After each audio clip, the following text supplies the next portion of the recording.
আমাদের একটা জমিতে লিচুর গাছ লাগাবো। যে গাছগুলো লাগাবো, এই গাছগুলো আমরা নিজেরাই চারা করে রাখছিলাম। প্রায় ১ বছর ধরে এই গাছগুলো আমরা এখানে লাগিয়ে রেখেছিলাম বাঁচিয়ে রাখার জন্যে।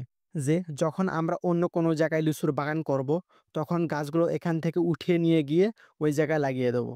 এখানে মোট ৫ টা গাছ ছিল। এই ৫ টা গাছে আমি আজকে উঠিয়ে নিয়ে গিয়ে যে জমিতে লিচুর বাগান করব, ওই জমির মধ্যে লাগাবো।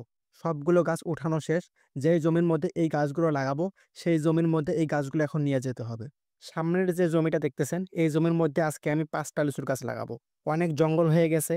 যে জায়গায় গাছগুলো লাগাবো, শুধু ওই জায়গাটা পরিষ্কার করে ওখানে গাছটা লাগিয়ে দেবো। যেহেতু বর্ষাকাল চলতেছে, এখন যদি গাছ লাগানো যায়, তাহলে তাড়াতাড়ি বর্তে যাবে।